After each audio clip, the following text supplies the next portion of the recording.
बहुत सारी समस्याएं, बहुत सारी महिलाएं वैसे हमें बात की है, बहुत सारी महिलाएं से हमें निष्कर्ष निकला, बहुत सारे हमारे गार्जियन है, दादाजी, भाई, चाचा जी, जो भी परिवार के लोग हैं उन्होंने बतलाया हमारे गांव में आज तक एक भी शिक्षा की संस्था नहीं है। और दूसरी बात कि कोई भी प्रतिनिधि इस भत्तू बिघा गांव का नाम तक नहीं जानता है। क्या कुछ है मामला? रणधीर भाई, हम लोग बचपन से जानते हैं, हम लोग साथ में पढ़े हैं। हम कहीं पे अगर खो जाते हैं तो गूगल मैप से ढूंढने की कोशिश करते हैं ना। आप सर्च करके देखिए, गूगल मैप पे भत्तू बिघा गांव नहीं है। पिछड़ेपन के मामले में इसमें देखिए। दूसरी बात, व्यक्ति की सबसे इंपॉर्टेंट चीज होती है आज के जमाना में, इस कलयुग में शिक्षा सबसे बड़ी अस्त्र है जी। अगर शिक्षा नहीं मिलेगा तो बच्चे कुछ भी नहीं कर पाएंगे। एक गरीब का बच्चा जिसके माँ बाप दिन भर भट्ठा पे काम करके दिहाड़ी मजदूरी कर करके अपने बच्चे को पढ़ाना चाहता है, तो पढ़ाने की व्यवस्था रहेगी तब तो। सरकार वोट मांगती है इस पर, हम शिक्षा में बढ़ोतरी कर रहे हैं, हम ये चीज कर रहे हैं, अपनी रोटियां सेकने का काम करती है।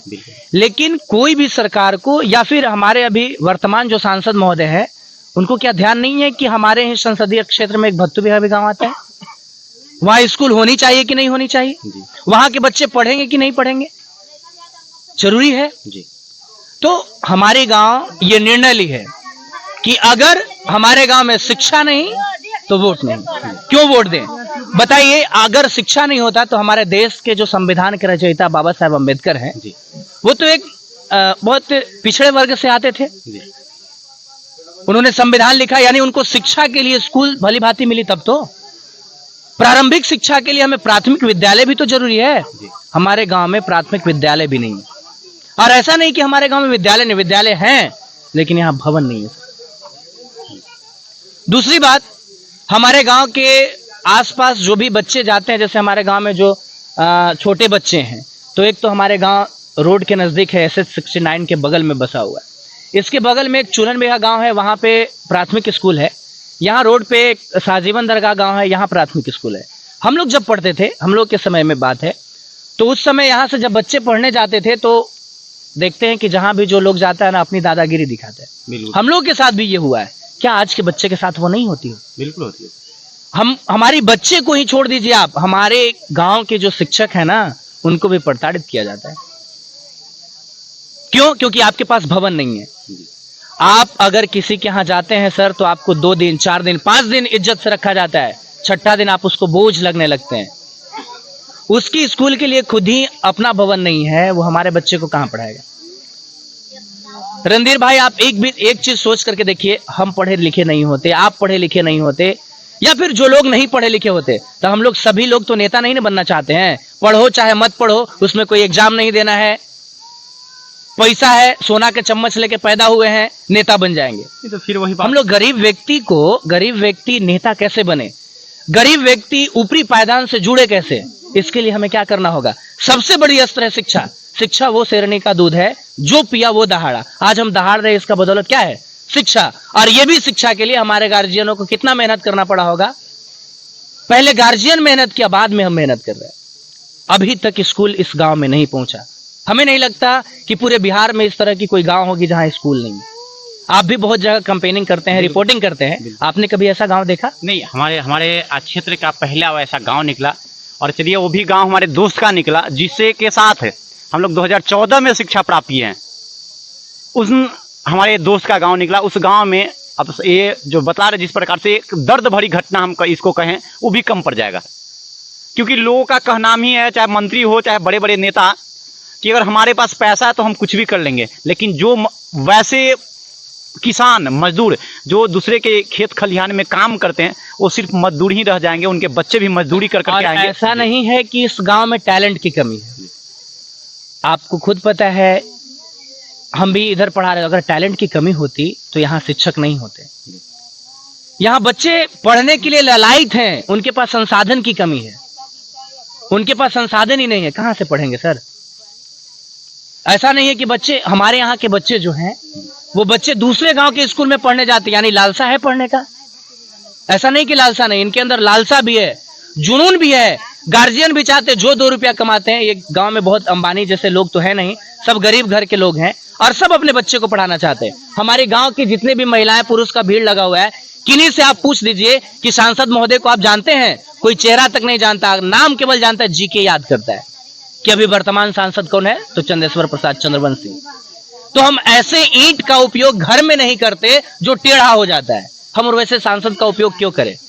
दूसरी बात, जो हमें शिक्षा, रोजगार, विकास की बात करेगा, विकास आ रही थी मेरे गांव में, लेकिन चंद्रवंशी जी कहते हैं कि आ रही थी किंजर में विकास, रास्ते में आते आते स्कूल का छत ढह गया, भत्तू बिघा तक पहुंचा नहीं। ऐसी बात है, विकास ऐसा नहीं कि आती नहीं, आती है लेकिन गांव तक पहुंच नहीं पाती, या तो उसको कोई लूट लेता है, या तो उसकी पैर टूट जाती है, या फिर विकास रास्ता में ही मर जाता है। विकास कभी आया ही नहीं। अब बार बार चुनाव आता है, हर 5 साल पे जितने भी राजनीतिक पार्टियां हैं, पॉलिटिकल पार्टियां हैं, वो सब अपनी रोटियां सेकते हैं, 5 साल बाद फिर दिखाई नहीं देते हैं। हम तो छोड़िए ना, हमारे गांव के बुजुर्ग लोग जो हैं वो हमसे ज्यादा अनुभवी लोग हैं। ये कहते हैं कि यह गांव कम से कम 300 साल पुराना होगा। क्या 300 साल में बिहार सरकार के साथ साथ भारत सरकार को यह नजर नहीं आई कि यह गांव है? क्या यह गांव लोकेशन पे भी नहीं आना चाहिए?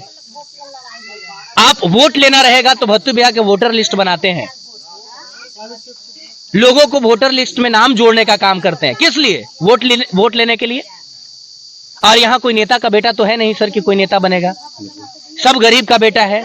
इनका एक ही अस्त्र है कि जितना अच्छा से हम बेटा को पढ़ाएंगे हमारा जीवन अच्छा होगा। अगर बाल बच्चे ही नहीं पढ़ते हैं, हम किस लिए कमाते हैं? आप किस लिए कमा रहे हैं? बाल बच्चे पढ़े तो बाल बच्चे पढ़ने के लिए संसाधनों की जरूरत होती है ना। कोई संसाधन नहीं है हमारे यहाँ। सड़क के किनारे आप हमेशा यहाँ से पदाधिकारी आते जाते होंगे।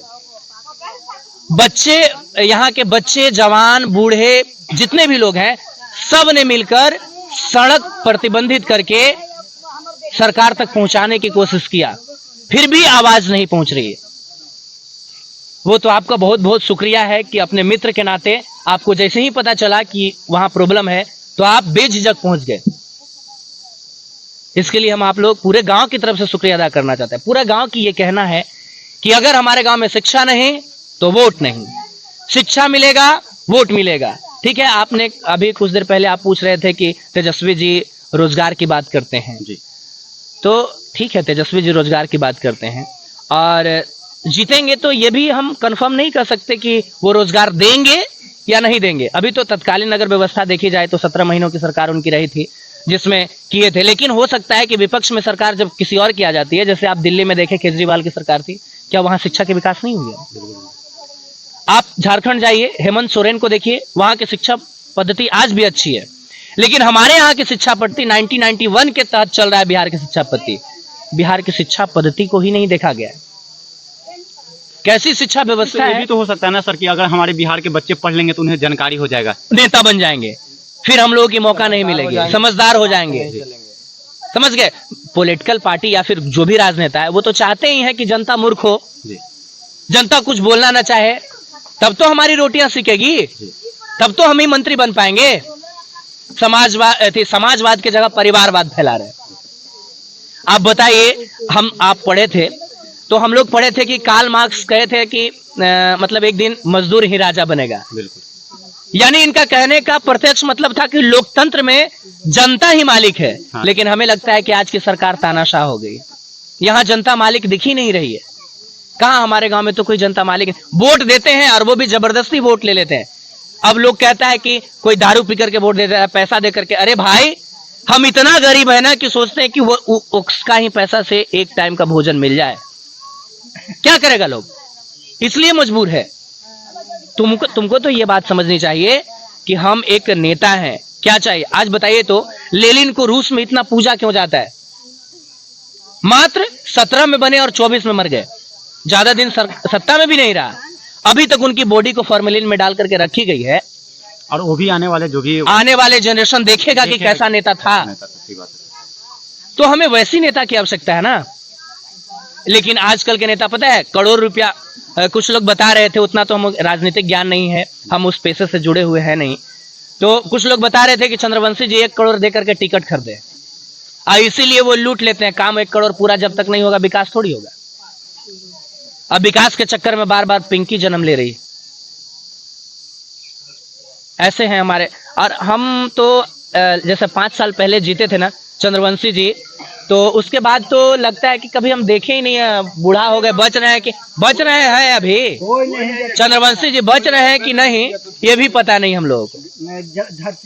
अगर गांव में पूछेगा कि चंद्रवंशी कौन है तो पता ना कौन है, हमारा उससे क्या मतलब। बिल्कुल पूछ लेंगे, हम जानकारी जरूर प्राप्त करेंगे क्योंकि प्राप्त कीजिए। सांसद हैं।